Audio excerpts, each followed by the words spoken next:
Bismillahirrahmanirrahim. Assalamualaikum warahmatullahi wabarakatuh. Selamat malam Bapak Ibu kerabat desa, sahabat Bunda Winda. Jumpa lagi pada kita di episode ke-99 pada malam hari ini. Sudah hadir di tengah-tengah kita narasumber yang luar biasa yang akan menyampaikan materinya kepada Bapak Ibu terkait menangani stres di masyarakat. Tapi sebelum itu, kita akan lihat dulu apa dan bagaimana tentang Bunda Winda. Silahkan, Mas Noval.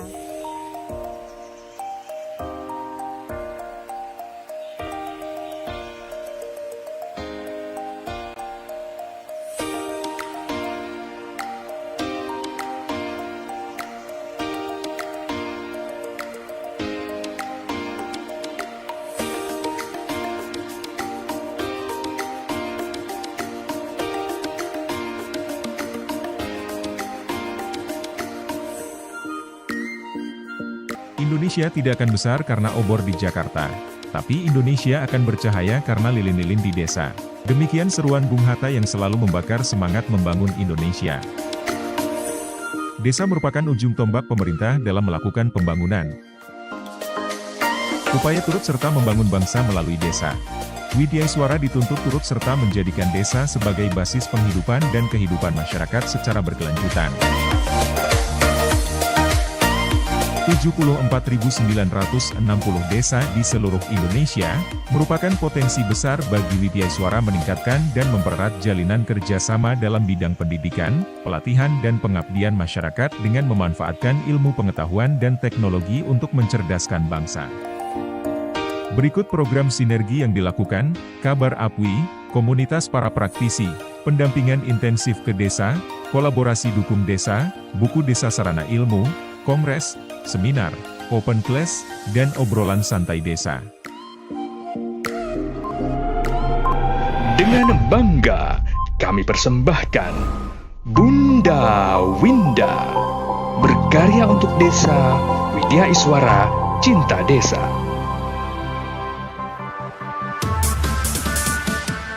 Bunda Winda adalah wujud pengabdian masyarakat dari Widyaswara untuk turut serta menjadikan desa sebagai basis penghidupan dan kehidupan masyarakat secara berkelanjutan.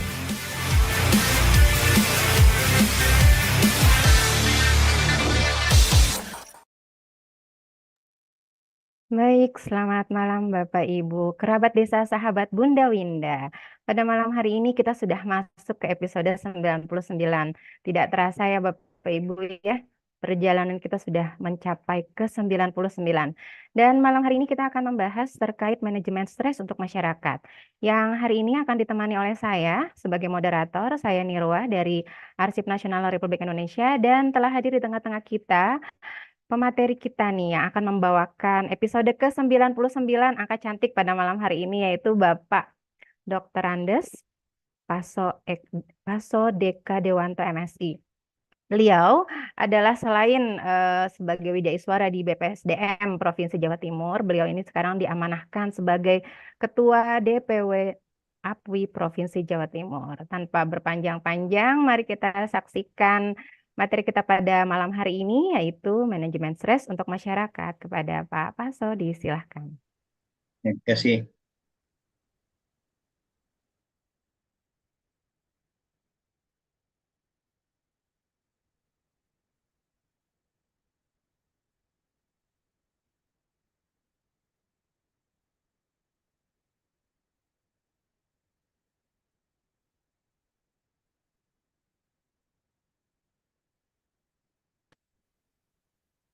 Mohon izin Mbak Nirwa, apa sudah kelihatan slide-nya? Ya, sudah Pak, tinggal di slideshow saja ya. Ya. Bismillahirrahmanirrahim. Assalamualaikum warahmatullahi wabarakatuh. Bapak Ibu, Sobat Bunda Winda, Sobat kerabat desa, komunitas cinta desa, seluruh Widyaswara, ASN se-Indonesia. Mudah-mudahan kita senantiasa diberikan kesehatan, panjang umur, banyak rezeki, dan kemudahan dalam kebaikan kita dunia akhirat. Amin Allahumma amin. Terima kasih Mbak Nirwa. Saya sapa dulu Mbak Nirwa dan dari DPP, dari panitia, dan dari seluruh hadirin. Alhamdulillah kita ketemu dengan kegiatan atau acara Bunda Winda dalam materi manajemen stres untuk masyarakat. Bapak Ibu, mungkin ini suaranya sudah di-mute ya. Meskipun demikian, marilah supaya acara ini bermanfaat, tidak hanya kita melihat saja, mendengar saja, tapi kita juga aktif ya. Bapak Ibu, sebelum kita mulai, seandainya beban mental, stres ya, stres itu ada positif, ada negatif. Kalau itu stres, beban yang negatif itu ada di pikiran dan hati kita, ya, ibaratnya seperti itu, maka salah satu di antaranya untuk menguranginya adalah dengan tepuk tangan dan dengan bersuara. Di antara cara untuk menguranginya itu salah satunya ya, dengan tepuk tangan dan bersuara. Sebelum kami mulai, Bapak Ibu, beban-beban pikiran, siapa yang manusia yang hidup tidak punya beban, tidak punya sesuatu yang jadi beban di pikiran dan di hatinya. Mungkin karena beban tugasnya, mungkin karena permasalahannya. Tidak ada manusia yang hidup yang lepas dari beban permasalahan. Pasti kita semuanya ini pasti punya beban permasalahan. Jika itu ada di pikiran dan hati kita, maka kalau saya bilang tepuk tangan, ya saya bilang tepuk tangan, ya mungkin dengan suaranya kedengaran pun tidak kedengaran, ya Bapak Ibu, silakan tepuk tangan dan keluarkan bebannya lewat suara. Ye, gitu. Ya, coba Bapak Ibu kita mulai tepuk tangan. Ye. Ya, Bapak Ibu masih belum keluar semuanya bebannya. Masih sekitar 10% yang masih baru keluar ya. Ada 90% yang ada di pikiran Bapak Ibu dan di hati Bapak Ibu belum keluar. Ya. Dan di dalam pembelajaran itu ada filosofi, sesungguhnya pembelajaran yang paling menyenangkan itu seperti anak kecil yang bermain. Dan ada juga filosofi pembelajaran itu, masuklah ke dunianya dan bawalah mereka ke duniamu. Bagaimana ke dunia kita, ke dunia orang dewasa adalah gembira, belajar dengan gembira, belajar dengan senang, ya, dan lain sebagainya. Sekali lagi, kalau saya bilang tepuk tangan, keluarkan beban permasalahan yang masih ada 90% tadi, ya, Bapak Ibu Permisa. Ini ada sebagian sudah terlihat ini wajah-wajahnya, ya. Keluarkan beban pikiran di hati dan di pikiran Bapak Ibu dengan tepuk tangan dan suara. Sekali lagi, tepuk tangan. Yeay. Ya, terima kasih Bapak Ibu semuanya ya. Ya, alhamdulillah meskipun kita tidak interaktif ya, tapi saya yakin ya Bapak Ibu insya Allah semakin berkurang bebannya ya. Melihat saya gembira juga ya, dan juga suasananya ya dan lain sebagainya, itu ternyata pengaruh untuk mengurangi beban stres, khususnya stres yang negatif. Bapak Ibu, sebelum kita lanjutkan, ini ada pengertian stres. Jadi stres itu adalah reaksi seseorang, ya, baik itu secara fisik maupun emosional, yaitu dalam bentuk mental maupun psikis, apabila ada perubahan dari lingkungan yang mengharuskan seseorang itu menyesuaikan diri. Jadi entah itu reaksi positif atau reaksi negatif. Entah itu sesuatu perubahan yang negatif maupun positif. Misalnya nih, kalau misalnya kadang kita tidak semangat, tidak punya motivasi saat waktu itu lama. Tapi saat itu waktu mepet, kita termotivasi, itu kan stres ya. Tapi stresnya ada dua akibatnya. Kalau misalnya dengan stres tadi, dengan tekanan tadi kita semangat untuk menyelesaikan, ya dengan waktu yang mepet kita selesaikan, atau kita jadi tambah stres, ya negatif, jadi lemas, jadi putus asa, suka marah dan sebagainya. Ya, itulah dampak dari tekanan tadi ya, stres tadi. Bisa positif, bisa negatif, dan dampaknya pun juga bisa positif, bisa negatif. Sobat Bunda Winda, Sobat Cinta Desa, Sobat ASN yang berbahagia. Selanjutnya kita masuk ke apa itu macam-macam stres. Jadi ada stres akut dan stres kronis. Ya. Stres akut itu temporer, ya. Jadi misalnya jangka pendek dan biasanya mudah ditangani dan akan mereda dengan sendirinya jika pemicu stresnya sudah hilang. Jadi ini sewaktu-waktu ya tekanan atau stres tadi itu. Ada stres yang kronis. Stres yang kronis ini berlangsung lama hingga berminggu-minggu bahkan berbulan-bulan. Misalnya ya ekonomi, yang keluarga yang mungkin durasinya bisa lebih dari 1 bulan. Misalnya gajinya banyak potongan, ya, kurang bisa mencukupi kebutuhan hidup, itu juga stres itu ya. Dan itu berlangsung beberapa bulan, ya, 1 bulan, 2 bulan atau tahunan, ya. Jadi itu namanya stres kronis, ya. Bapak Ibu, Sobat Bunda Winda, Sobat ASN yang berbahagia. Jadi gejalanya apa? Gejalanya banyak, stres itu ya. Sekarang ini Bapak Ibu, dampak dari stres luar biasa sekarang ini ya. Apalagi sekarang generasinya generasi beda dengan generasi zaman dulu ya. Banyak yang nyebut sekarang generasi strawberry, gampang stres ya.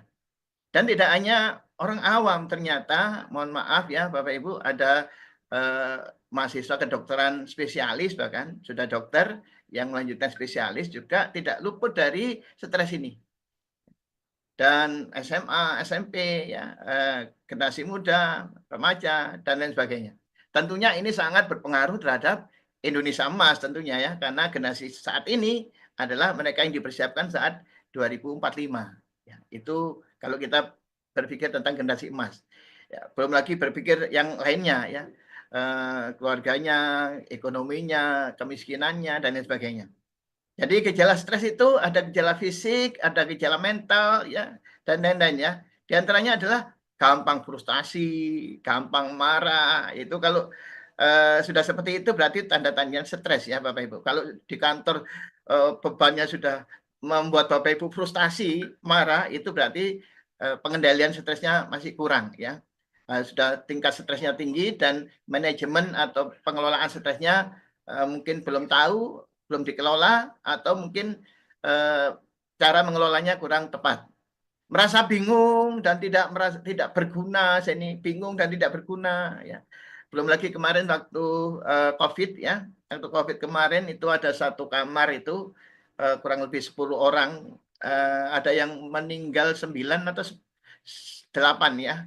Jadi orang yang masih hidup di kamar itu sudah pikirannya, wah sebentar lagi saya ini, sebentar lagi saya. Jadi dia sudah tidak semangat lagi karena temannya satu kamar itu sudah wafat semuanya dan tinggal dia yang masih hidup. Jadi pikirannya setiap hari seperti itu. Itu kalau misalnya pikirannya bagus seperti itu, sehingga dia mencari bekal yang sebanyak-banyak kebaikan untuk bekalnya dia saat mati, itu bagus ya. Tapi kalau dari hal yang seperti itu menjadikan dia lemas, menjadikan beban pikiran, dan lain sebagainya, maka itu yang tidak baik. Kemudian suasana hati yang berubah-ubah. Ya. Jadi moodnya ini berubah-ubah. Tidak mood, akhirnya ya tidak produktif. Ya. Kemudian merasa bingung dan tidak berguna. Oh ya sudah ini ya. Kemudian pikiran dan perasaannya tidak tenang. Baik itu pikirannya, perasaannya tidak tenang. Menghindar dari orang lain. Ya kadang-kala seperti itu. Lalu menghindar.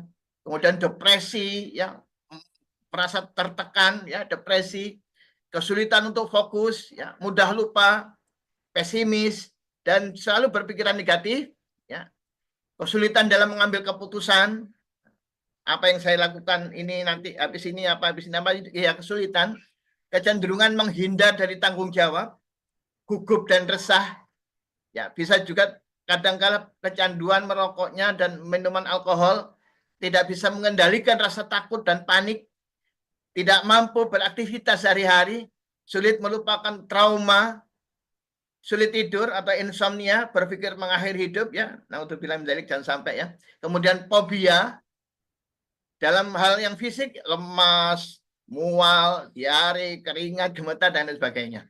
Jadi Bapak Ibu itu diantara gejala-gejala kalau sudah seperti itu, Bapak Ibu perlu rileks dulu ya. Rileks dulu dari pekerjaannya dulu, istirahat sebentar, dibuat sholat, dibuat berdoa, dibuat beribadah, ya, dibuat istirahat. Apalagi kalau di dalam sunnah Nabi itu ada kailulah. Kailulah itu tidur siang. Ya, jadi di sekolah-sekolah di Korea, di Jepang itu banyak yang mempraktekkan kailulah, ya, jadi tidur siang. Ternyata habis tidur siang tadi itu, ya habis rileks sebentar meskipun tidak lamanya beberapa menit, 5 menit, 10 menit, 15 menit, 20 menit ya, tapi menjadi fresh ya dan lebih meningkat produktivitasnya. Ya, kemudian kita lihat penyebab stres itu diantaranya adalah beban kerja yang semakin meningkat. Ini terkait dengan ASN, terkait dengan desa ya, perangkat di desa, ataupun terkait dengan mungkin perusahaan atau karyawan perusahaan dan sebagainya. Kalau beban kerjanya itu tidak bisa di-manage di dalam pikiran dan hatinya melebihi dari kapasitasnya, maka ia akan bisa menjadikan stres ya. Kemudian krisis ekonomi, entah itu krisis nasional maupun keluarga, ya, peristiwa yang buruk yang pernah terjadi, pernah dialami, ya, itu juga bisa menjadikan penyebab stres, ya. Dan itu bisa dipicu, ya. Saya pernah menemukan ya, atau bertemu dengan seorang bidan yang trauma warna ungu, ya. Kenapa saya tanya kok trauma warna ungu ini kan unik ya. Jadi setiap warna ungu dia langsung seperti itu pemicu, ia langsung mengingat masalahnya. Ternyata saat menolong persalinan ada permasalahan di sana dan saat itu beliau melihat warna ungu. Jadi warna ungu itu seperti anchor ya, seperti pemicu. Jadi setiap ia melihat warna ungu langsung terbayang masalahnya itu. Jadi kalau orang demikian tentu ya tidak stabil karena di mana saja bisa jadi ada warna ungu ya. Kalau setiap lihat warna ungu langsung terbayang itu akhirnya emosionalnya, mentalnya dan sebagainya akan terganggu. Kemudian penyakit kronis. Kadangkala orang menjadi stres itu karena menderita penyakit kronis. Dan saya beberapa kali mendampingi malam-malam ya saat ada orang yang sakit kronis, entah itu sakit kanker stadium 4 atau sakit apa ya, kita dampingi malam-malam sambil kita nasihati gitu ya. Saat beliau tidak menerima penyakitnya, saat itu semakin sakit ya, pikiran, hatinya, bahkan penyakitnya pun juga semakin sakit, tidak mau makan dan lain sebagainya. Ya, saat dia tidak bisa menerima penyakitnya, tidak ikhlas menerima sakitnya tadi, ya, maka saat itu pula dia akan lebih semakin menderita. Jadi saat itu ya kita nasihati supaya bisa menerima ya ujian yang diberikannya karena setiap sakit itu akan menghapuskan dosa-dosa. Setiap sakit itu adalah hikmah dan lain sebagainya. Ya kalau sudah bisa menerima seperti itu, maka meskipun mungkin tidak bisa langsung menyembuhkan sakitnya, tapi akan berkurang karena apa? Pikirannya tenang, ya bisa menerima, ya bisa semangat, bisa makan dan sebagainya. Kemudian adanya ketidakpastian. Ya sekarang ini zamannya VUCA ya. Zamannya ketidakpastian. Jadi ketidakpastian global, ketidakpastian ekonomi, ketidakpastian keluarga, ketidakpastian masyarakat, ya, ketidakpastian pemerintahan ya, global sekarang ini ya. Oleh karena itu, kalau dia siap menghadapi seperti itu, maka dampaknya akan meningkat ke arah misalnya adaptif, kolaboratif dan sebagainya. Tapi kalau tidak kuat menghadapi situasi seperti itu, maka dampaknya tentu akan negatif. Kemudian lingkungan yang tidak aman, tidak nyaman, terjadi peperangan, terjadi disintegrasi bangsa dan sebagainya. Alhamdulillah ya sampai saat ini Indonesia masih relatif sangat aman ya. Alhamdulillah kita perlu syukuri. Karena mungkin di antara teman-teman dulu mungkin pernah menghadapi lingkungan peperangan antar suku, antar ras ya, antar umat beragama, ya tentu rasanya tidak nyaman hidup dalam suasana seperti itu dan ini bisa meningkatkan stres. Bapak Ibu, sobat Bunda Winda yang berbahagia, ya kemudian selanjutnya kita akan lanjut ke apa itu pengobatan stres. Ya, pengobatan stres itu yang pertama harus kita tahu penyebabnya apa. Karena kita tahu stres itu bermacam-macam dan orangnya pun juga bermacam-macam. Jadi kita harus tahu stresnya bagaimana, pengobatannya juga bagaimana ya. Jadi kita lihat dulu penyebabnya apa, baru kita tahu solusinya. Ya, solusinya bisa dengan medis, kesehatan maupun dengan psikis, dengan nasihat, dengan terapi dan lain sebagainya. Kemudian setelah itu baru kita konsultasi dengan profesional setelah atau bisa konsultasi dulu dengan profesional untuk menemukan penyebabnya karena dengan konsultasi tadi maka akan diketahui penyebabnya apa, kemudian solusinya bagaimana, ya baru tahu pengobatannya bagaimana. Sobat Bunda-Winda yang berbahagia, kita lanjutkan sekarang mengelola stres. bagaimana kita harus mengolah stres itu, ya. Kenapa masalah mengolah stres untuk masyarakat itu kita angkat? Karena sekarang tekanan itu tidak hanya di kota, Bapak Ibu, masuk ke desa-desa ini. Makanya miris kalau misalnya ada tahu-tahu ada yang meninggal karena kelaparan di desa mana di Papua misalnya dan sebagainya, ya kita miris juga. Kenapa? Karena kita seharusnya mengetahui paling tidak tetangga, ya. Makanya di Jawa Tengah itu ya atau di beberapa tempat di yang lain ada salah satunya namanya Jogo Tonggo. Ya, jadi menjaga tetangga. Di dalam hadis juga disebutkan ya tetangga itu selalu diingatkan oleh malaikat Jibril sampai-sampai Nabi mengira bahwa tetangga itu juga dapat warisan. Saking seringnya malaikat Jibril itu mengingatkan Nabi Muhammad untuk berbuat baik pada tetangga, sampai-sampai Nabi mengira bahwa tetangga juga dapat warisan. Nah, sampai seperti itu. Artinya apa? Artinya program manajemen stres ini atau yang berdampak stres ini tidak hanya di kota, ya, tidak hanya di daerah-daerah besar, kota-kota besar, tetapi juga masuk ke desa-desa. Ya, makanya di antara ada beberapa program tadi adalah namanya Jogo Tonggo. Kita jadi mengetahui apa permasalahannya, entah itu kekurangan, kelaparan, dan lain sebagainya. Jadi kita harus berusaha semampunya untuk membantunya. Ya, termasuk beban psikis tadi.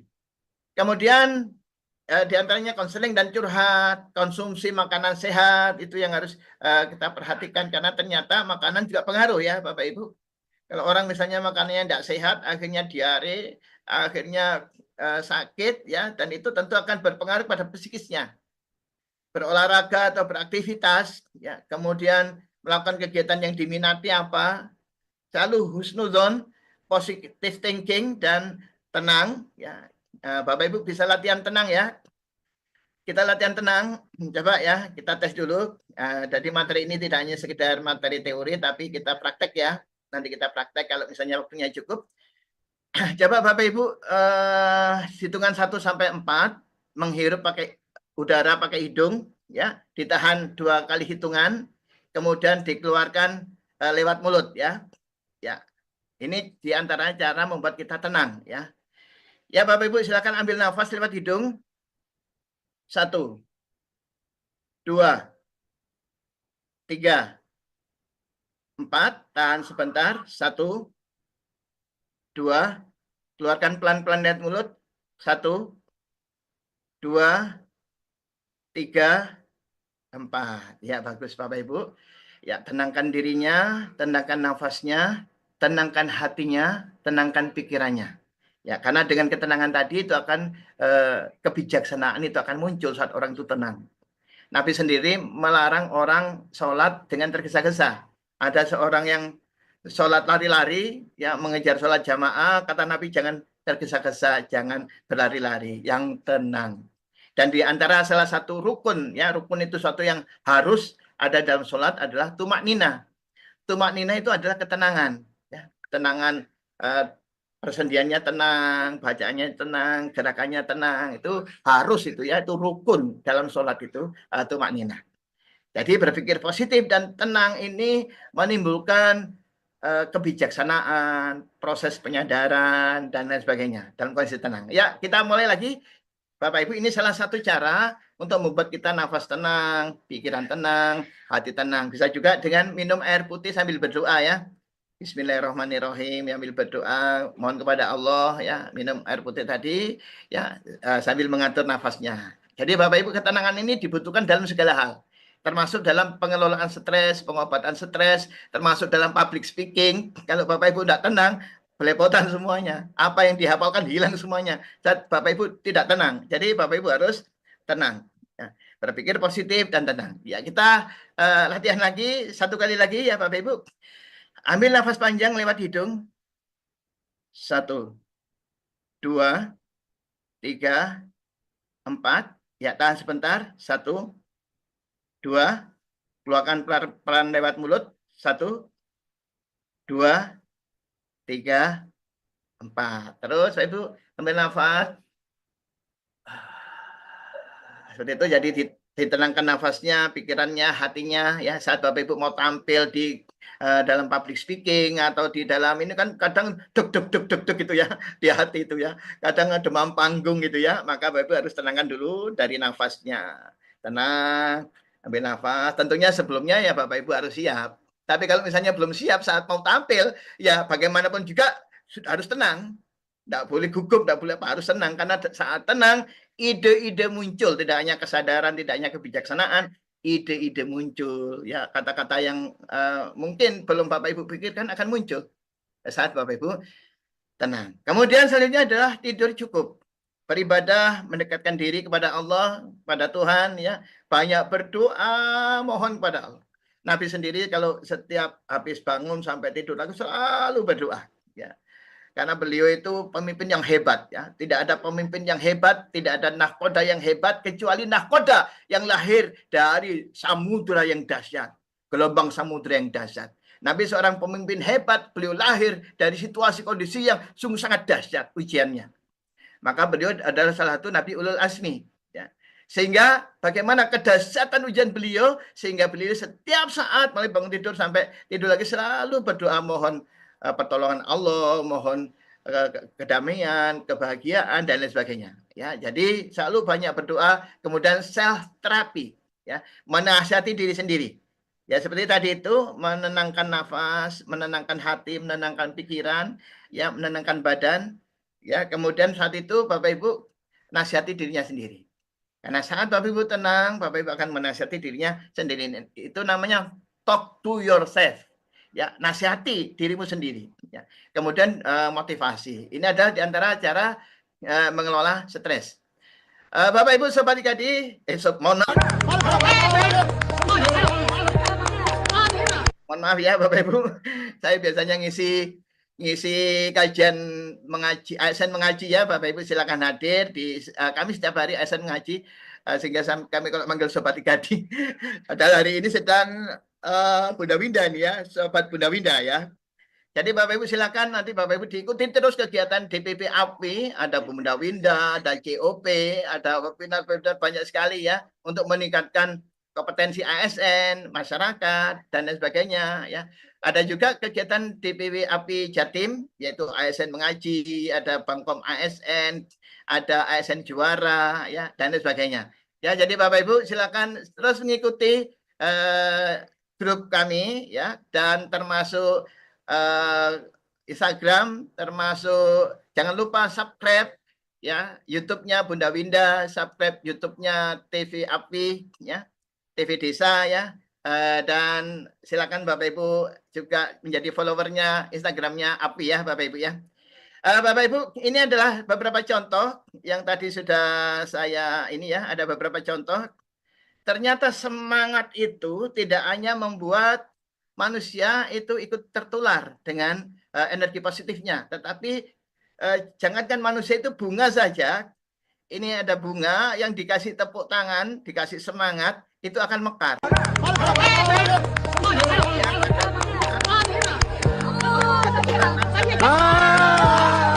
Mekar ya. Jadi ternyata bunga pun saat kita kasih semangat, ya akan lebih mekar. Oleh karena itu kita harus saling mendukung dengan siapapun yang menjadi narasumber atau misalnya yang bicara di kelas atau di dalam pelatihan atau di sekolah ya, atau yang Bapak Ibu tunjuk menjadi pemimpin, ya kasih semangat terus. Karena ternyata dampaknya luar biasa itu ya. Pada tumbuhan saja seperti itu, apalagi manusia ya. Bapak Ibu kita lanjut lagi. Ternyata ya, apa yang kita pikirkan itu magnet ya. Magnet tergantung mindset kita. Kalau mindsetnya positif, maka ia akan menarik semua hal yang positif. Kalau magnetnya atau mindsetnya negatif, maka ia akan menjadi magnet untuk mencari atau menarik semua yang negatif. Jadi sesungguhnya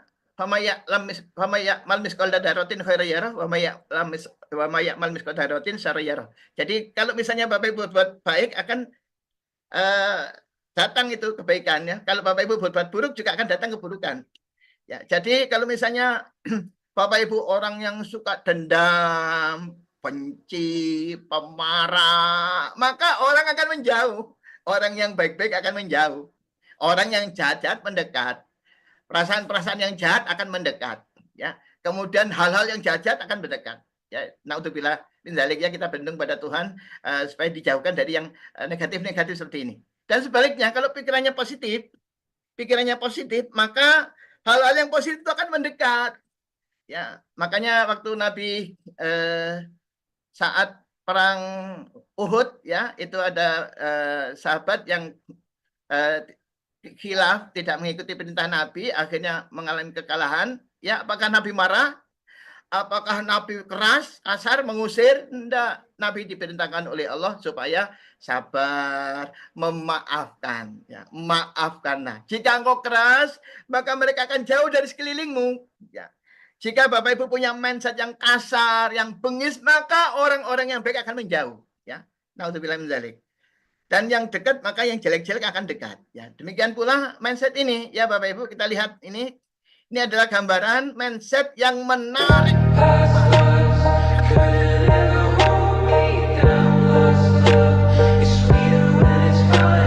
Maka kalau positif, hasilnya akan positif. Kalau negatif, nanti hasilnya akan negatif. Jadi kadang-kala mindset itu seperti itu cara kerjanya, ya. Dan ini adalah contoh. Ternyata ujian itu menaikkan derajat. Apalagi kata Tuhan, kata Allah, sesungguhnya Allah tidak akan menguji seorang hamba kecuali mereka mampu untuk memikulnya. Jadi Allah tidak akan menguji seorang hamba kecuali mereka mampu memikulnya. Ya. Jadi ternyata ujian itu akan menaikkan derajat. Ya, nah, kita lihat ini ada jagung, ya, kalau belum dibakar harganya 2.000. Kalau diolesi mentega mungkin dia dibakar, ya.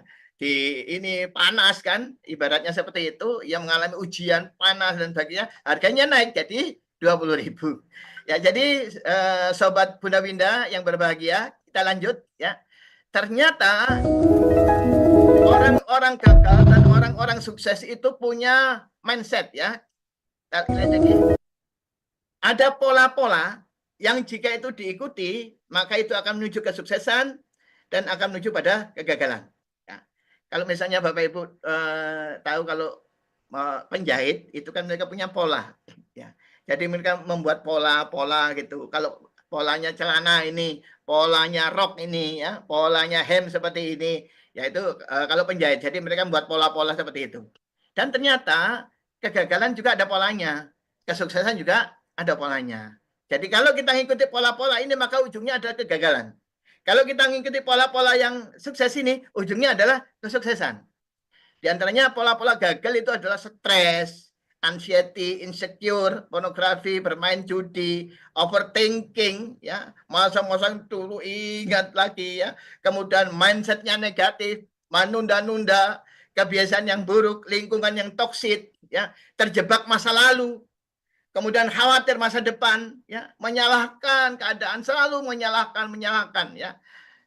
Itulah pola-pola orang yang nanti ujungnya adalah kegagalan. Ya. Kita berlindung pada Tuhan, jangan sampai kita mengarah kepada pola-pola kegagalan. Dan orang sukses pun juga ada pola-polanya. Jadi kita kalau masuk ke pola-polanya, maka ujungnya adalah kesuksesan. Menemukan potensi genetik, memperhatikan pikirannya, memperbaiki pikirannya, ya, selalu mengkoreksinya, mengevaluasinya, lingkungannya sehat, makanannya bergizi, ya, meskipun mungkin makanannya murah, tetapi yang penting itu bergizi, ya. Kemudian mindsetnya positif, terus beribadah, selalu bersyukur, ya, berdamai dengan situasi, dengan dirinya, olahraga, ya, bersosial, istirahat, healing, dan fokus. Ini maka ujungnya adalah kesuksesan. Bapak Ibu, kita lanjut. Domba ini terbunuh oleh tanduknya sendiri, ya. Jadi kita lihat domba ini terbunuh oleh tanduknya sendiri. Kita lihat itu, ya, itu tanduknya melengkung, akhirnya nembus ke kepalanya, matanya, ya, terbunuh oleh tanduknya sendiri. Jadi ada kalanya mindset kita itu bisa membunuh kita, pikiran kita itu bisa membunuh kita, maka hati-hatilah, ya. Jadi kita harus perlu waspada, ya. Kemudian Bapak Ibu, kita lihat ini, kita lihat, ya, Jalan yang lurus itu jalannya orang yang dalam kehidupannya mungkin tantangannya kecil, ya, ujiannya juga mungkin standar, ya, dan sebagainya. Tapi kita lihat orang yang ujiannya dahsyat, maka ia akan kecepatannya akan tinggi. Kita lihat, ya.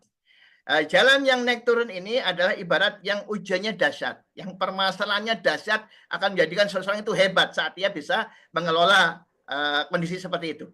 Ya, kita lihat lagi ya, Bapak Ibu. Ya. Nah, ini kita lihat, nah itu ya. Jadi yang cepat itu yang naik turun tinggi tadi itu yang cepat. Ya. Gerakannya cepat. Kenapa? Karena ia selalu menghadapi tantangan, menghadapi ujian, ia bisa mengelolanya, akhirnya menjadi tenaga yang luar biasa untuk bergerak lebih cepat. Sedangkan orang yang tidak ada ujiannya, standar, landai, merasa nyaman, ini kalau kita kenal sebagai zona nyaman, ya nyaman, maka kecepatannya pun akan standar. Saat dia kondisi VUCA seperti ini, ya kondisi yang tidak seperti ini, kalau kita bisa menghadapi, mengelola situasi, mengelola stres, maka lebih dahsyat lagi hasil yang akan kita hasilkan saat kita bisa mengelola situasi seperti ini. Ya Bapak Ibu, saya rasa itu yang dapat saya sampaikan. Mudah-mudahan bermanfaat. Ini waktunya ya cukup ya untuk bertanya ya. Kami persilakan. Ya, baik. Terima kasih untuk paparannya Pak Paso pada malam hari ini. Ya, menarik sekali Bapak Ibu tadi sudah disampaikan oleh Pak Paso bagaimana menghadapi stres, apa itu penyebabnya, sehingga sejak awal kita sudah bisa mengantisipasi begitu ya Bapak Ibu ya. Di tengah tentu hidup itu tidak pernah flat ya Bapak Ibu ya. Baik, kita akan buka tanya jawab Bapak Ibu. Kita masih punya banyak waktu malam ini untuk kita diskusikan bersama-sama menghadapi berbagai penyebab yang mungkin hadir dan mungkin juga mencari solusinya. Silakan Bapak Ibu yang ingin bertanya, boleh raise hand, nanti kita akan minta Bapak Ibu untuk open mic. Ada yang di chat, Mbak Niro.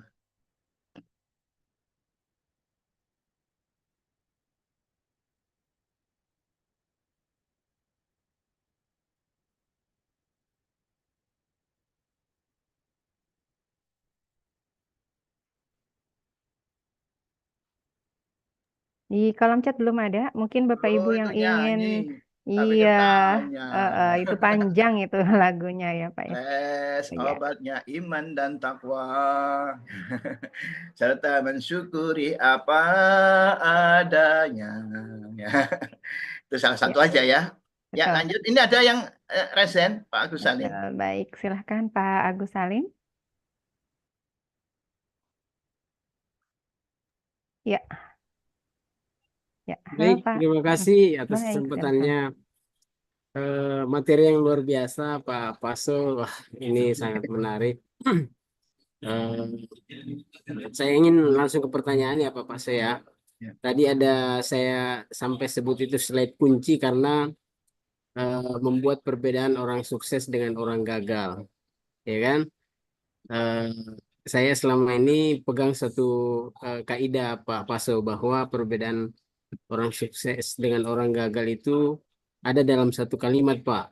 Kalau orang sukses itu selalu kelebihan satu cara, kalau orang gagal selalu kelebihan satu alasan. Ya kan? Kenapa kamu tidak begini? Karena begini. Nah, saya ingin bertanya tentang satu hal, Pak. Kapan kira-kira kita antara menunda-nunda dengan antara healing dengan eh, malas itu perbedaannya di mana tuh?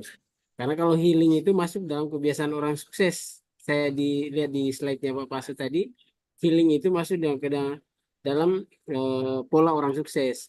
Sementara menunda-nunda atau bermalas-malasan itu masuk dalam kebiasaan orang gagal gitu. Nah, jangan sampai ditanya, kamu kenapa, kamu lagi ngapain ini? Saya lagi healing. Nah, begitu ditanya lagi, kamu lagi kemana nih? Saya lagi healing. Nah, itu kan pola orang sukses, tapi ini bisa jadi di sisi lain sebenarnya dia sedang menunda pekerjaan gitu. Itu terima kasih Pak Paso. Iya, luar biasa. Ya.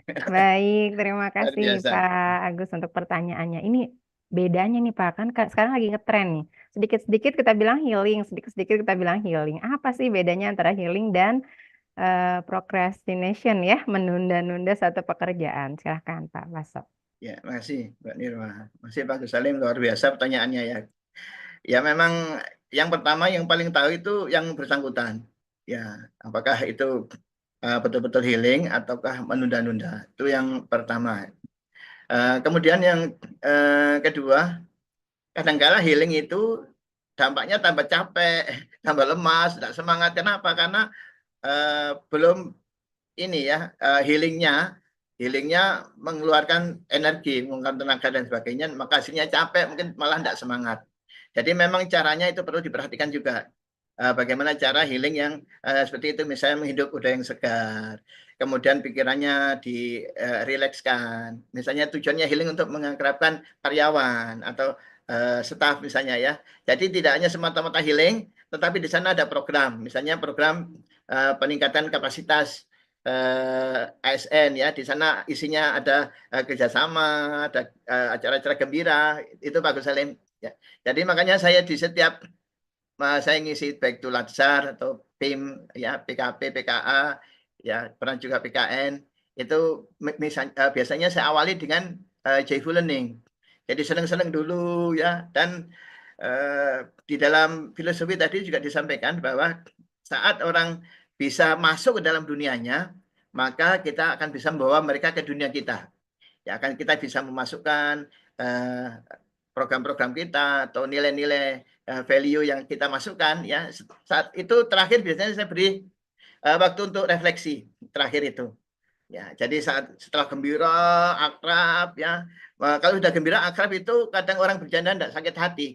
Tapi kalau orang belum akrab, padahal niatnya bercanda tapi penerimanya sakit hati. Tapi kalau orang sudah akrab karena dengan bercanda yang tadi, ya kita ngomong apa saja sudah tertawa. Kenapa? Karena tidak ada pikiran-pikiran negatif. Nah, jadi itu yang pertama, kita mengakrabkan semua dalam satu kelas itu yang beda umur, beda usia, beda latar belakang, beda kultur dan sebagainya, kita akan menjadi satu sehingga pembelajarannya lebih nyaman. Nah, biasanya setelah itu materi pokok ya, kemudian saya selingi di antara itu misalnya setiap 12 menit itu ada interaktif, karena orang dewasa itu 12 menit konsentrasi hilang. Jadi kita interaktif minimal 12 menit, kita harus interaktif terus.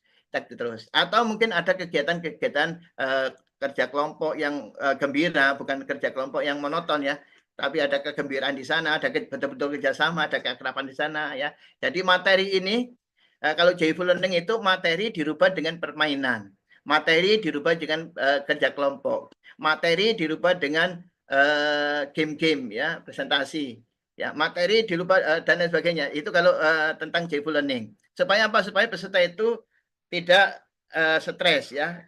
Kalau zaman dulu itu stres Pak Agus Salim, Mbak Nirma. Zaman dulu waktu prajabatan saya ingat Mbak Nirma ini lama ini, Mbak Nirma ini imadiannya sama saya lama, sampai sekarang masih madya ya Mbak ya.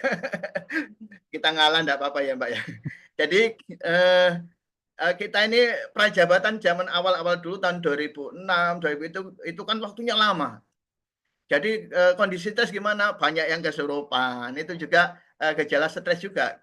Ada yang apa namanya mau terjun dari lantai 2, aduh saya ngeri itu.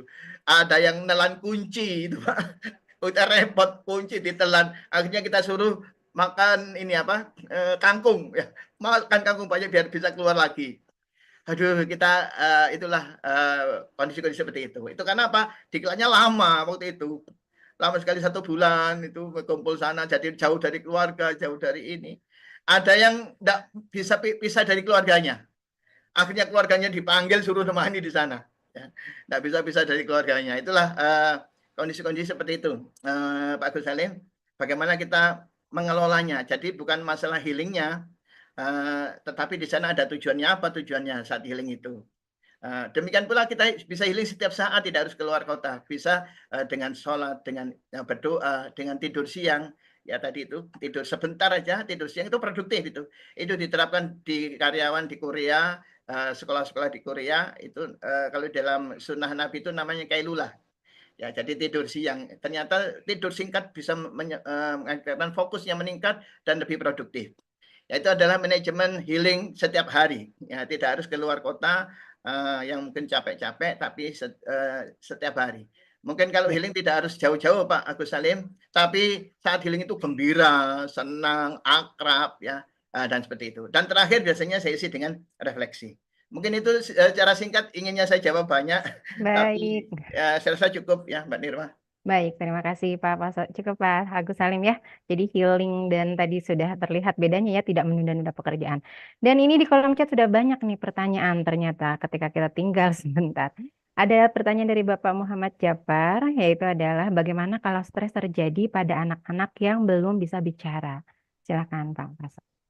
Ya, biasanya kita tahunya bukan dari bicaranya ya, kondisinya, emosi, marah, tantrum ya, dan sebagainya. Itu kondisi-kondisi stres. Misalnya kebiasaan melihat HP itu juga hati-hati ya. Kalau sekali-kali mungkin nggak masalah, tapi kalau keseringan lihat HP, pengaruh cahayanya, pengaruh itu bisa sulit tidur ya. Kemudian pengaruh kebiasaannya seperti itu bisa bikin tantrum ya, dan sebagainya. Jadi kondisi anak seperti itu bisa kelihatan dari sana. Jadi gimana cara memperbaikinya? Diperbaiki pola hidupnya. Pola Baik. hidupnya harus diperbaiki. Kalau tidak diperbaiki pola hidupnya, manajemen waktunya, ya maka ya pengaruhnya akan seperti itu. Ya.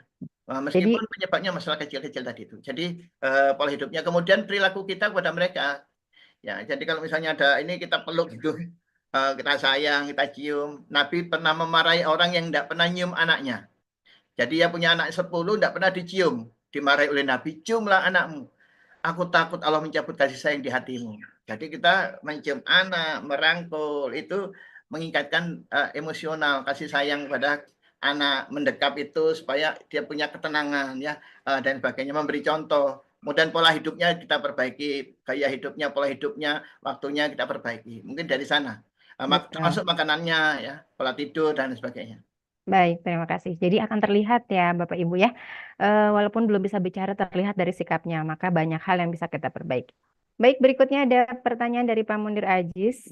Izin bertanya nih Pak Paso, bagaimana menghadapi orang yang ngeyel dan kasar, sedang kita tidak pandai berargumen. Ini kita berhadapan sama orang yang ngeyel, sama orang yang kasar. Kita mesti bagaimana nih Pak Paso? Silahkan. Ya, ya, semuanya perlu strategi. Kepemimpinan itu kan ada seni, ya, seni kepemimpinan. Kepemimpinan itu ada yang menyebutkan intinya adalah decision making, bagaimana ia mengambil keputusan yang tepat di saat yang tepat, itu kualitas kepemimpinan bisa dilihat dari sana. Saat ia mengambil keputusan yang luar biasa di saat kondisi yang tepat dan keputusannya tepat, ya, maka kepemimpinan kualitasnya bisa dilihat dari decision making. Yang kedua, kepemimpinan itu bisa dilihat dari pengaruh, ya, bagaimana ia memberikan pengaruh. Ya, tentu kita semuanya ini adalah pemimpin, yang sesuai dengan jangkauan kita masing-masing. Kita adalah pemimpin. Kulukum ra'in wa kulukum mas'ulun ar-ra'iyati. Kau semuanya adalah pemimpin dan kau akan bertanggung jawab terhadap apa yang kau lakukan. Jadi kita ini semuanya pemimpin. Kalau kita menghadapi orang ya, meskipun mungkin secara formal kita bukan pimpinan ya, tetapi kita bisa berlaku sebagai pemimpin. Bagaimana menghadapi orang-orang seperti itu? Ada beberapa teknik. Yang pertama, hadapi dengan tenang, dengan gembira, dengan yang bicara orang lain. Ya, saya pernah mengisi di suatu puskesmas, kemudian diberitahu oleh kepala puskesmasnya seperti ini, titip ke saya. Jadi yang isi orang lain. Jadi yang pertama disampaikan dengan tenang. Jadi saat kita tenang, maka pikiran kita juga bijaksana. Ya, kita menghadapi orang juga bijaksana, bukan dengan panas, hati yang panas, enggak, pikirannya dingin, hati yang dingin, enggak. Tapi seorang itu gimana ya kita hadapi ya. Kemudian yang kedua, dengan suasana yang gembira, yang nyaman. Ya, jangan suasana yang ini ya. Kalau misalnya ada orang komplain ke kita, apa yang bisa kami bantu? Mari silakan duduk, ya, mari silakan minum dulu. Kita layanilah dengan gembira, dengan bahagia, dengan nyaman, baru kita tanya-tanya. Kalau orang kita tidak nyaman dalam berkomunikasi, tidak nyaman dalam memperlakukan orang, maka itu juga menjadi penghambat untuk kita bisa menasihatinya. Jadi yang pertama dengan tenang, yang kemudian dengan gembira, ya, kemudian dengan terus-menerus. Ya, karena kadangkala sesuatu itu harus terus-menerus. Namanya manusia itu punya sifat lupa. Jadi jangan lupa setiap hari terus-menerus kita sampaikan. Terus nanti itu akan nancap di mindset. Sesuatu yang terus-menerus itu akan nancap di mindset. Kemudian yang keempat tadi yang saya sampaikan tadi, yang bicara adalah orang lain. Orang lain yang disegani. Kadang anak kita dengan orang tuanya enggak ngikut ya, enggak taat ya. Tapi dia taat sama orang tuanya temannya. Maka kita titip ke orang tuanya temannya supaya nasihati, atau titip ke gurunya supaya nasihati, ya seperti itulah. Titip pada orang yang disegani oleh mereka. Dalam keluarga pun juga seperti itu. Jika di dalam keluarga kita ada permasalahan, maka mintalah nasihat pada orang yang disegani oleh keduanya untuk menasihatinya. Ya, jadi seperti itu. Makanya saya juga pernah diundang tadi itu yang saya sampaikan, dia melaporkan bahwa stafnya itu seperti ini, jadi dia repot mengendalikannya. Akhirnya ia minta tolong orang lain. Jadi dengan orang itu diantaranya cara untuk membuat orang bisa menerima apa yang kita katakan ya. Jadi kita tidak boleh emosi, kita harus sabar, harus tenang menghadapi dengan sabar. Meskipun mungkin orangnya emosi ya. Kita harus tetap tenang, harus kepala dingin. Tapi meskipun sulit ya Mbak Nirwa ya, tapi itu ada doanya ya. Ya, betul. A'udzubillahi minasyaitonirrajim. Aku berlindung padamu ya Allah dari godaan setan yang terkutuk. Setan itu godanya apa? Marah, emosi. Makanya kalau orang marah matanya agak merah, karena itu dari setan. Ya, saat kita berdoa ta'awud tadi, ya kita harus melawan semua godaan-godaan setan tadi, marah, emosi, ya dan lain sebagainya itu harus kita kendalikan. Mungkin Baik. itu jawaban Ya, singkat. Apalagi, ya. Nirwa? Terima kasih Pak. Tetap tenang, hadapi dengan gembira dan lakukan secara terus-menerus begitu ya. Ya. Baik, berikutnya ini ada Pak Eko Haryo Witanto dari PKM Puskesmas mungkin maksudnya ya. Bagaimana menghadapi seorang pimpinan yang suka menghukum bawahannya? Aduh, masih ada yang suka menghukum ya. Tanpa mau mendengar alasan dari bawahannya yang dihukum. Siapa nih Pak Eko yang dihukum? Semoga bukan Pak Eko ya. Baik, silakan Pak Pasar. Ya, tentunya saya ini berbicara dengan mindset kita ya, mindset karyawan atau mindset pimpinan. Kalau mindset pimpinan seharusnya ya, tapi itu jangan diterapkan pada kita ya. Jadi mindset pimpinan yaitu untuk pimpinan misalnya ya. Mindset pimpinan itu tidak hanya kita yang harus melayani masyarakat, maka pimpinan pun juga harus melayani stafnya. Ya, secara formal ia sebagai pimpinan. Ya, tetapi secara informal ia harus sebagai pemimpin, bagaimana menggerakkan stafnya supaya mereka bisa tulus ikhlas untuk taat pada pimpinannya, tidak hanya semata-mata karena SK, karena formal, karena aturan, tidak hanya semata-mata itu, tapi mereka tulus ikhlas gitu pimpinan. Nah, itu sebagai mindsetnya pimpinan ya. Tapi kita jangan pakai mindset pimpinan. Kita itu pakai mindset kalau misalnya kita ada masalah dengan pimpinan, kita sebagai karyawan, maka kita adalah mindsetnya mindset karyawan. Bagaimana mindset karyawan? Hadapi semua yang disampaikan oleh pimpinan itu seperti seorang ibu, seorang ayah kepada anaknya. Mungkin Bapak Ibu pernah marahi anak dan putra-putrinya ya, dimarahi. Ya.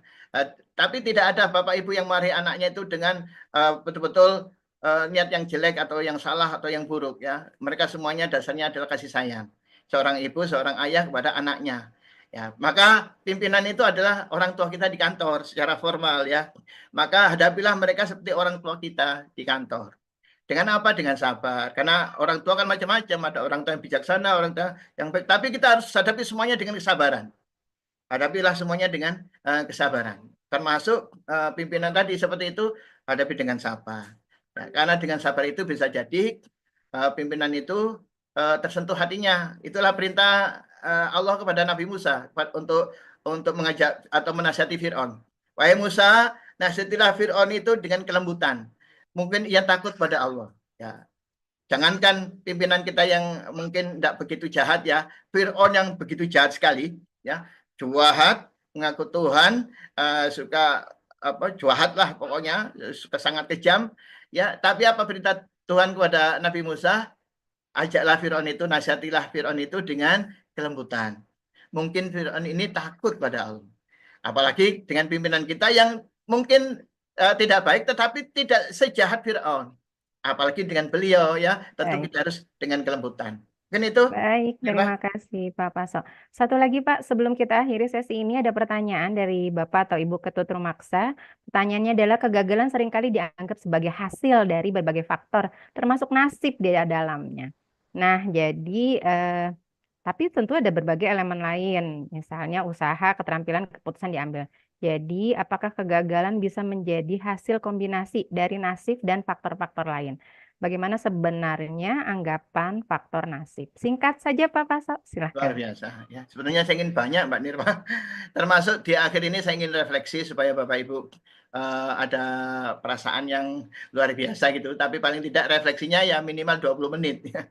Tetapi mungkin suatu saat nanti kita akan ketemu ya dengan langsung praktek ya refleksi. Jadi yang masalah ini tadi ada beda takdir sama nasib ya, ada kodok, ada kodar. Ya, kita tidak tahu itu hikmahnya. Kita hanya diperintahkan berdoa, berusaha optimal, ikhtiar, tawakal. Ya. Dan apa yang sudah terjadi itu namanya takdir. Ya, bagaimana kita menghadapi takdir? Ya, biasanya qadarullah, biasanya kayak gitu. Qadarullah. Kenapa itu memang takdir Allah? Sesuatu yang sudah terjadi apapun itu takdir sudah. Ya, tapi bukan berarti kita tidak boleh mengambil pelajaran. Kita tidak boleh berdoa ikhtiar yang optimal. Jadi kita boleh mengambil pelajaran dari suatu takdir kejadian yang tidak baik tadi. Kita ambil pelajaran supaya menjadi lebih baik lagi ke depannya dengan doa, dengan usaha yang optimal, dan tidak lupa tawakal. Innallaha yuhibbul mutawakkilin. Sungguhnya Allah cinta orang-orang yang tawakal, yang diserahkan semuanya kepada Allah. Ya, jadi nasib itu bukan berarti kita nerima apa adanya, tidak berusaha, tidak ikhtiar, bukan seperti itu. Ya, jadi dia harus berdoa, usaha yang optimal, kemudian tawakal. Ya, berdoa, usaha yang optimal, tawakal seperti ngayuh sepeda. Ya, cepat atau lambat sampai akan tujuan. Saat seseorang itu berhenti berdoa, ikhtiar, optimal, tawakal, saat itu ya berhenti ngayuh sepeda dan saat itu ya tidak akan pernah sampai ke tujuan. Ya, jadi kita terus berdoa, ikhtiar, optimal, tawakal. Setiap yang terjadi itu takdir Allah dan kita tidak tidak menghapuskan untuk memperbaiki takdir yang tidak baik tadi itu untuk kita kedepannya menjadi lebih baik lagi, terus berusaha optimal tawakal, berusaha berdoa optimal tawakal seperti ngayuh sepeda. Tentu saat cepat atau lambat akan sampai ke tujuan. Mudah-mudahan dengan kita banyak berdoa kepada Tuhan, banyak berdoa kepada Allah, kemudian kita berusaha yang optimal dan tidak lupa kita tawakal dan terus seperti itu dan kita cepat atau lambat akan sampai kepada tujuan kebahagiaan di dunia wal akhirat. Mungkin itu saja Mbak Nirma. Baik, terima Bermanfaat. kasih. Ya, terima kasih Pak Paso untuk materi yang luar biasa pada hari ini. Sebelum meninggalkan sesi Bunda Mida pada malam hari ini, silahkan Pak Paso mungkin ada sedikit closing statement yang akan disampaikan kepada para pemirsa pada malam hari ini. Terima kasih Mbak Nirma. Saya rasa tadi itu sudah closing statement. Mungkin tidak berlama-lama lagi. Ya, ini ada share mungkin biar tidak segera ditutup, biar peserta bisa mengisi linknya. Mungkin itu Mbak Nirma, jangan lupa ikuti terus kegiatan Bunda Winda, kegiatan DPP AWI, dan semua kegiatan DPP AWI, dan jangan lupa follow Instagramnya, subscribe YouTube-nya, ya Bapak Ibu semuanya, dan masuk ke grup-grupnya ya, supaya kita mengetahui perkembangan kegiatannya. Mungkin itu Mbak Nirma, terima kasih. Baik, Barakallahu terima fikum. kasih Sehat banyak. semuanya Mbak Nirma dan Ya, baik, teman-teman terima semuanya. kasih banyak Pak Paso. Rasanya tidak lengkap untuk mengakhiri sesi ini sebelum kita dengarkan closing speech nih Bapak Ibu dari Ketua 4 kita yaitu Bapak Dr. Juniawan. Pak Juniawan sudah ada di sana? Assalamualaikum Bapak. Baik, terima kasih Mbak Nirma. Suara Silahkan saya Pak kedengaran ya? Dokter. Kedengeran Pak? Jelas. Mohon maaf, baik. Assalamualaikum warahmatullahi wabarakatuh. Selamat malam. Waalaikumsalam warahmatullahi wabarakatuh. Yang saya hormati Pak narasumber, Pak Paso Dekadewanto dan moderator Mbak Nirma. Materi malam ini surprise bagi saya ya, karena ternyata Pak Paso ini juga seorang ahli psikologi ya. Jadi tema stres ini betul-betul menarik karena hari ini Indonesia ini masih banyak sekali masalah ya di negara kita, banyak sekali masalah. Antara lain yang paling secara makro adalah kita mengalami deflasi ya Pak Paso ya, dan itu bisa membuat orang menjadi stres. Namun dengan 21 ciri-ciri stres tadi ya, itu kelihatannya orang-orang yang mampu memanage dirinya, emosinya, dia tidak akan kena dengan 21 ciri-ciri tadi Pak Faso ya. Insya Allah saya berkeyakinan teman-teman sekalian di seluruh Indonesia, Bapak Ibu yang saya hormati, dengan materi yang tadi disampaikan Pak Faso, kita insya Allah mampu memanage, mengelola hati kita, pikiran kita, jiwa kita, agar kita tidak satu pun dari 21 ciri stres itu ada pada kita. Insya Allah agama kita menuntun kita untuk tidak stres. Salah satunya adalah ala bizikrillahi tatmainnul qulub ya. Orang yang berzikir itu insya Allah hatinya tenang. Itu insya Allah salah satu Betul sekali. obat untuk stres ya. Kemudian dengan pembawaan yang tenang seperti Pak Faso, kemudian Pak Agus Salim, juga Mbak Nirwa, dengan pembawaan yang tenang, narasi yang lancar, vokal yang bagus, itu ciri-ciri bahwa kita tidak stres. Dan saya yakin teman-teman yang lain, Pak Lamini juga kalau jadi narasumber mantap suaranya. Saya senang sekali Pak Lamini ya. Mudah-mudahan ada kesempatan di lain waktu. Teman-teman sekalian, ini episode yang ke-99. Next step ya, minggu lagi kita akan mencapai Indonesia Bunda Winda Emas ya, 100 episode. Mungkin kita perlu menyeting dalam formasi yang berbeda Mbak Nirwa, Mas Faso. Ya Pak. Kita pikirkan ya, nanti kita diskusikan bagaimana caranya ini supaya gaungnya bisa lebih lebih luas, lebih semarak gitu ya Mas Faso. Mari kita pikirkan agar angka 100 itu bermakna.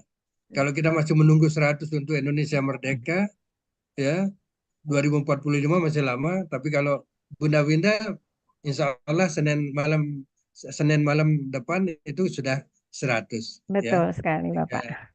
Perlu kita setting dengan lebih bagus. Apakah seperti rencana kita on the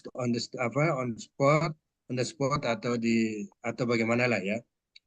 Sekali lagi terima kasih teman-teman sekalian atas keluangan waktu dan insya Allah ini juga masuk kategori majelis ilmu ya Mbak Nirwa ya.